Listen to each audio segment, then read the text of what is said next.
사도신경으로 신앙고백 드립니다. 전능하사 천지를 만드신 하나님 아버지를 내가 믿사오며 그 외아들 우리 주 예수 그리스도를 믿사오니 이는 성령으로 잉태하사 동정녀 마리아에게 나시고 본디오 빌라도에게 고난을 받으사 십자가에 못 박혀 죽으시고 장사한 지 사흘 만에 죽은 자 가운데서 다시 살아나시며 하늘에 오르사 전능하신 하나님 우편에 앉아 계시다가 저리로서 산자와 죽은 자를 심판하러 오시리라. 성령을 믿사오며 거룩한 공회와 성도가 서로 교통하는 것과 죄를 사하여 주시는 것과 몸이 다시 사는 것과 영원히 사는 것을 믿사옵나이다. 아멘. 찬송가 412장 내 영혼의 그 기 깊은 데서, 찬송가 412장 같이 찬양드리겠습니다. 내 영혼의 극히 깊은 데서 맑은 가락이 울려나네.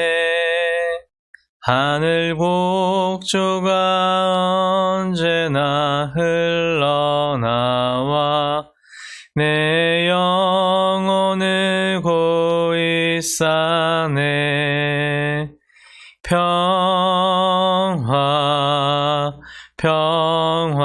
평화로다. 하늘 위에서 내려오네. 그 사랑의 물결이 영원토록 내 영혼을 덮으소서. 내 마음속에 솟아나 이 평화는 깊이 묻힌 보배로다. 나의 보화를 캐내어 가져갈 자 그 아무도 없으리라.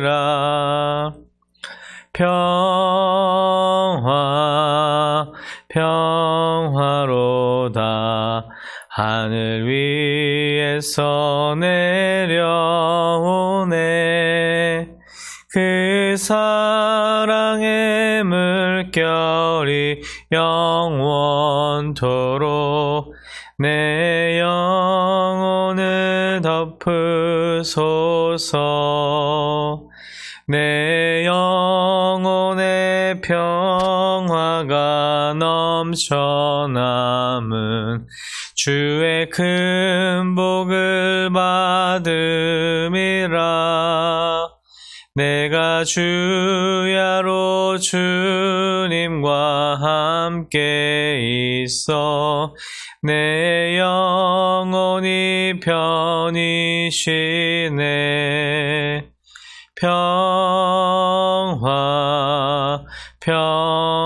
평화로다.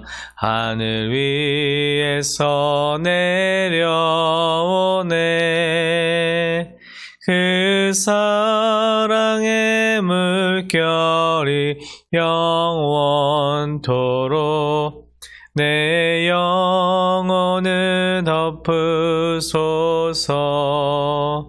이 땅 위에 험한 길 가는 동안 참된 평화가 어디 있나.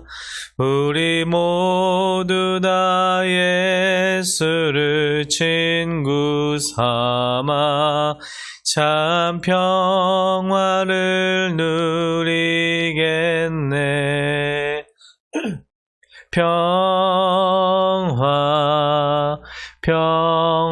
평화로다.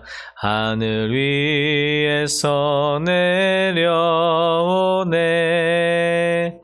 그 사랑의 물결이 영원토록 내 영혼을 덮으소서. 아멘. 이 시간 함께 나눌 하나님의 말씀은 사사기 6장 19절로 24절 말씀입니다. 사사기서 6장 19절로 24절 말씀 같이 한 목소리로 합독하겠습니다. 기드온이 가서 염소 새끼 하나를 준비하고 가루 한 에바로 무교병을 만들고 고기를 소쿠리에 담고 국을 양푼에 담아 상수리 나무 아래 그에게로 가져다가 드리매 하나님의 사자가 그에게 이르되 고기와 무교병을 가져다가 이 바위 위에 놓고 국을 부으라 하니 기드온이 그대로 하니라. 여호와의 사자가 손에 잡은 지팡이 끝을 내밀어 고기와 무교병에 냈더니 불이 바위에서 나와 고기와 무교병을 살랐고 여호와의 사자는 떠나서 보이지 아니한지라. 기드온이 그가 여호와의 사자인 줄 알고 이르되 슬프도소이다. 주 여호와여, 내가 여호와의 사자를 대면하여 보았나이다 하니 여호와께서 그에게 이르시되 너는 안심하라, 두려워하지 말라, 죽지 아니하리라 하시니라. 기드온이 여호와를 위하여 거기서 제단을 쌓고 그것을 여호와 샬롬이라 하였더라. 그것이 오늘까지 아비에셀 사람에게 속한 오브라에 있더라. 아멘. 이 시간 함께 읽은 본문 말씀으로 여호와 샬롬이라는 제목으로 함께 말씀을 나누려고 합니다. 우리가 계절의 변화를 피부로 느끼면서 참 세월이 유수와 같다라는 표현을 많이 하는데 어느덧 9월의 마지막 주 주일 아침 또 주일 새벽입니다. 계속해서 우리는 사사기 말씀을 살펴보고 있습니다. 간절히 바라기는 이 사사기 말씀을 통해서 인간의 악함에도 불구하고 하나님의 그 선하심, 끊임없는 은혜와 사랑을 경험하고 알아가는 시간 되기 원합니다. 하나님께서는 절대 포기하지 않으십니다. 인간은 악하지만 하나님은 선하시고요. 인간은 연약하지만 하나님은 우리에게 가장 귀한 것으로 사랑으로 구원으로 인도하시는 분이시죠. 사사기 특별히 6장, 7장, 8장은 기드온에 대한 이야기를 다루고 있습니다. 다른 많은 사사들 중에서도 기드온이 좀 자세하게 설명되어 있습니다. 계속된 패턴이 있다고 몇 번 계속 말씀드렸습니다. 이스라엘 백성들은 평안할 때는 하나님을 떠나 있었지만 하나님께서 징계의 도구로 다른 열방을 사용하시면 이스라엘 백성들은 고난당하고 힘들 때 비로소 하나님을 찾습니다. 회개할 때 하나님께서는 그들의 기도에 응답하셔서 사사들을 또 부르시고 또 구원해 주십니다. 그러면 이스라엘 백성들은 또 평화를 찾아 맛보게 되죠. 그런데 여기서 끝나는 것이 아니라 계속된 반복되어지는 것이 바로 이것입니다. 오늘 이 본문 보면은요, 우리가 6장에서 이미 앞에서 살펴봤지만 1절로 10절 말씀은 이스라엘 백성들의 이 타락을 통하여서 하나님께서 어떻게 또 징벌하시는지, 그리고 이스라엘의 부르짖음을 통하여서 선지자에게 그 하나님의 말씀, 하나님의 책망하는 부분을 살펴봤다면, 또 11절부터 32절 이 부분은 이스라엘 백성들이 회개하면서 하나님께 나와 기도할 때 하나님께서 응답하시는데, 기드온을 통하여서 이스라엘 사사로 부르시는 장면을, 그 과정을 좀 세밀하게 성경에서는 이야기하고 있습니다. 여호와의 사자가 기드온에게 나타났습니다. 그리고 하나님께서 그와 함께 하신다, 기드온 너와 함께 하신다 라고 명확하게 말씀하죠. 기드온을 통하여서 이스라엘 백성들을 구원하실 것이라는 하나님의 그 구원의 계획을 말씀하십니다. 그런데 이 말씀을 들은 기드온은 어떻게 반응했습니까? 15절에 우리가 이미 봤지만 감사와 기쁨으로 순종하면서 믿음으로 하나님 앞에, 그 사자 앞에 반응한 것이 아니라 오히려 자신의 연약함을 이야기합니다. 무엇으로 이스라엘 구원을 할 수 있을까, 할 수 있는지, 그리고 자신의 집에 대한 이야기를 해요. 므낫세 중에서도 자기는 또 약하고 자기의 가정에서도 가장 작은 자다 라면서 자신을 이야기합니다. 사실 이 부분을 보면 겸손한 기드온에 대한 이야기인가 하지만 결국에는 겸손이 아니라 결국에 하나님의 말씀을 믿지 못하는 믿음 없음에 대한 이야기를 할 수 있습니다. 기드온의 소명 부분인데 이 부분을 보고 있노라 하면 신기하게도 성경에서 많이 봤던 장면들이 떠오릅니다. 너무나 잘 알고 계신 듯이 호렙산에서 하나님께서 떨기나무 가운데 모세에게 나타나시죠. 떨기나무 가운데 불타는 그 떨기나무 가운데 현현하셨을 때 모세를 부르실 때도 그랬고, 예레미야를 부르실 때도 그랬고, 신약에 와서는 사도 바울을 부르실 때도 그랬습니다.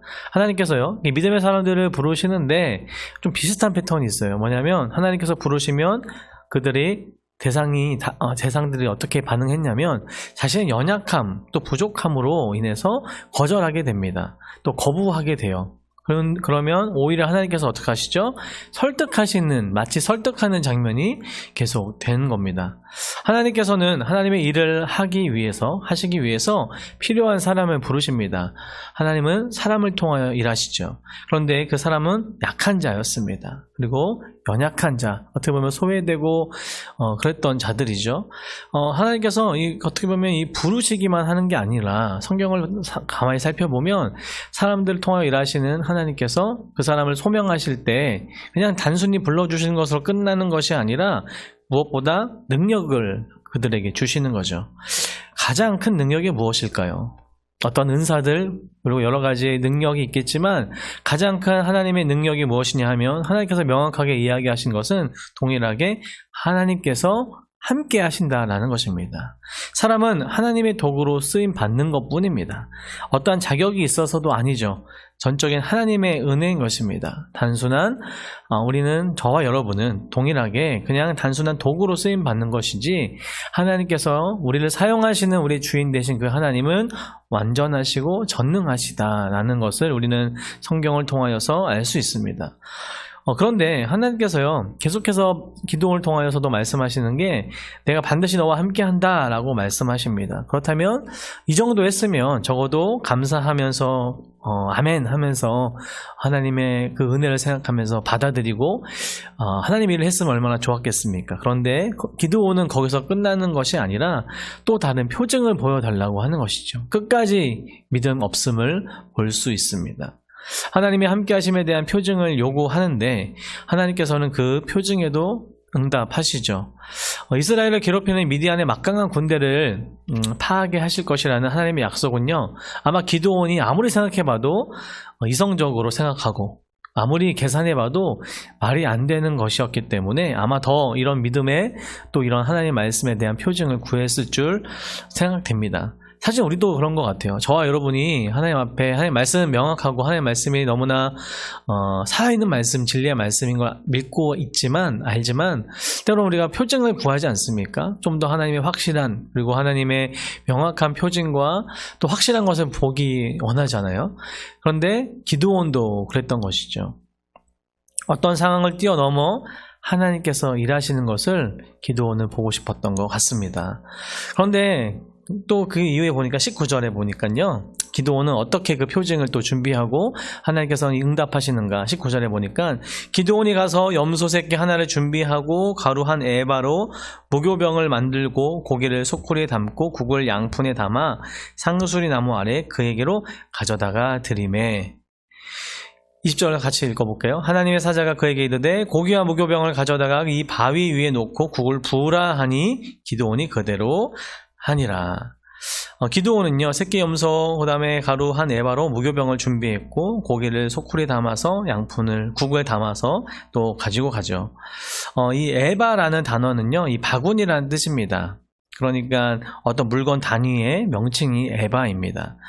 요즘 말로는 환산해 보면 1에바가 22리터라고 합니다.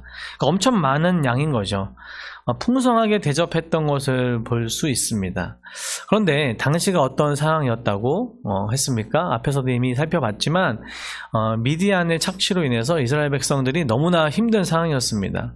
마치 우리나라로 생각해 되면 보릿고개라고 생각할 수 있을 것 같아요. 물론 저는 경험해보지 못했지만 정말 힘들게 겨우겨우 입에 풀칠할 정도로, 아니 정말 어떻게 보면 배 굽는 일이 다반사일 그때라는 거죠. 근데 기드온은 1에바의 그 양으로 그 풍성하게 대접을 합니다.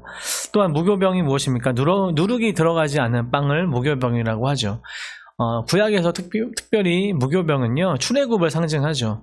유월절 사건이 떠오르게 하는 하나님의 구원의 그 계획 가운데 무교병을 먹는 것을 그들의 예전에 그 역사 가운데서도 그리고 계속된 구원의 역사를 그들이 상기시키는 것을 알 수 있는데 그런 무교병을 또 대접을 하게 됩니다.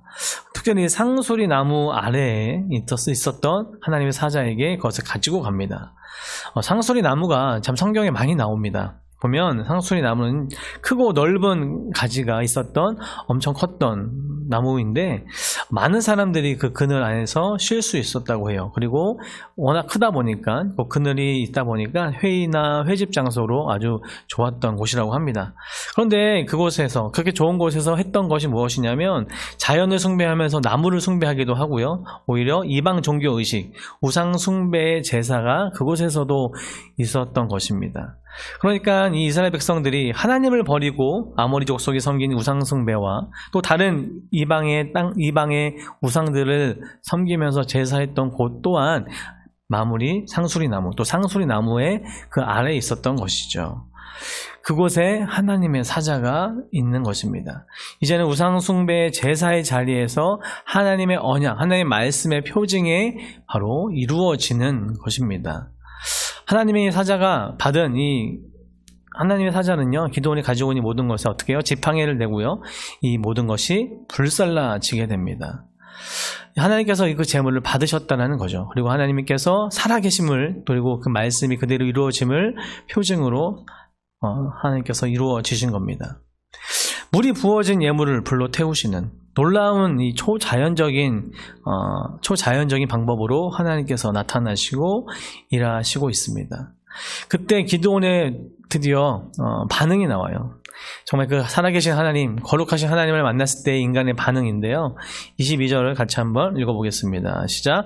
기드온이 그가 여호와의 사자인 줄을 그때 알고 이르되 슬퍼도소이다. 주 여호와여, 내가 여호와의 사자를 대면하여 보았나이다 하니, 기드온은 이제야 자기에게 나타나 위로를 주고 또 소명하고 하나님의 뜻을 알려주었던 그 사람이, 그 손님이 바로 여호와의 사자인 줄 참 알게 된 것입니다. 하나님께서는 하나님을 대면한 것에 두려움을 느꼈던 이 기드온에게 나타나서 또 이렇게 말씀하세요. 23절은 여호와께서 그에게 이르시되 너는 안심하라, 두려워하지 말라, 죽지 아니하리라 하시니라. 아멘.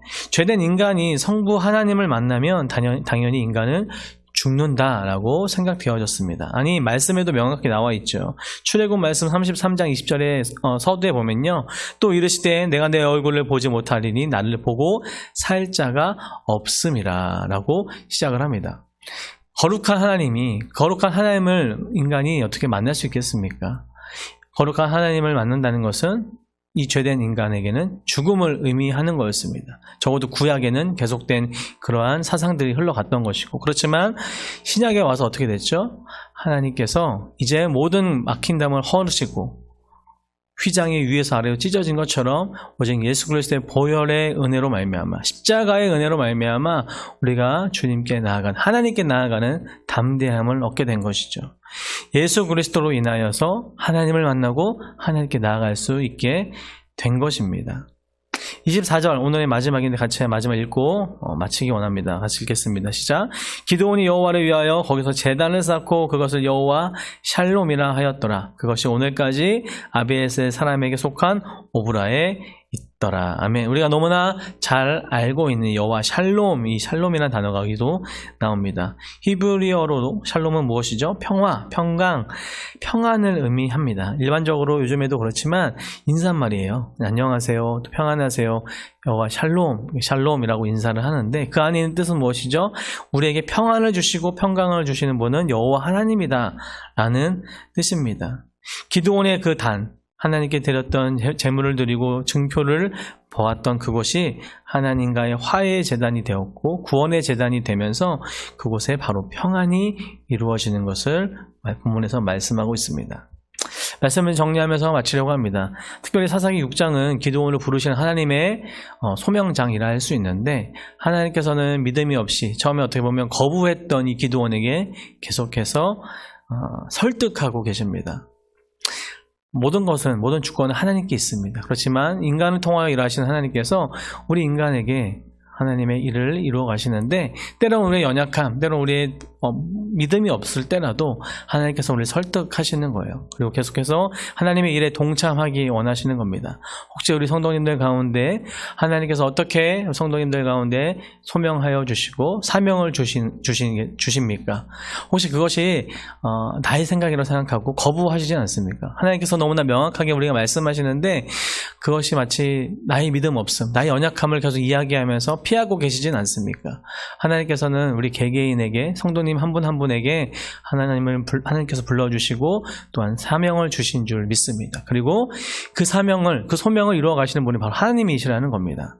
하나님께서 내가 너와 함께 하겠다라고 말씀하십니다.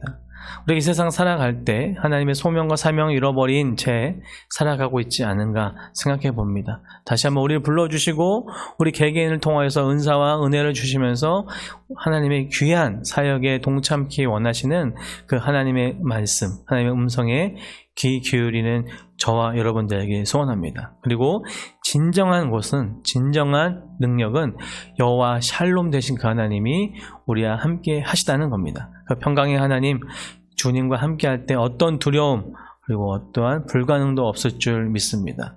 늘 주님과 동행하며 여호와 샬롬 되신 그 하나님과 동행하며 나아가는 저와 여러분 되길 간절히 소원합니다. 기도하겠습니다. 사랑의 하나님, 감사합니다. 우리를 불러주시는 하나님, 기도원을 부르시는 것처럼 우리 개개인을 불러주시고 우리에게 사명을 허락하여 주시는 은혜에 감사합니다. 하나님, 우리가 때론 그 사명을 거부하고 또 겸손한 것처럼 믿음은 없음을, 또한 하나님 그 사명을 계속 거부하고 있지는 않습니까? 하나님, 다시 한번 그 일을 이루시는 분은 내가 아니라 하나님이시라는 것을 잊지 않고 그 소명과 사명에 아멘으로, 믿음으로 화답하는 귀한 성도님 될 수 있도록 도와주시고, 무엇보다 하나님과의 관계가 회복되며 하나님께 나아갈 수 있게 하신 십자가의 은혜 믿고 십자가의 은혜 붙잡고 특별히 여호와 샬롬 대신 평강과 평안의 하나님과 함께 하루하루 또한 우리 인생 걸어갈 수 있는 우리들 될 수 있도록 하나님 도와주시옵소서. 9월의 마지막 주 주일입니다. 하나님, 남은 2022년 하나님께 올려드립니다. 남은 2022년 우리가 받은 그 은혜와 또 사명과 소명을 다하는 귀한 능곡중앙교회 성도님들 한 분 한 분 될 수 있도록 도와주시고, 오늘의 주일 예배 가운데도 하나님께서 은혜 내려 주시옵소서. 감사합니다. 이 모든 말씀 우리 주 예수 그리스도의 이름으로 기도 올려드립니다. 아멘.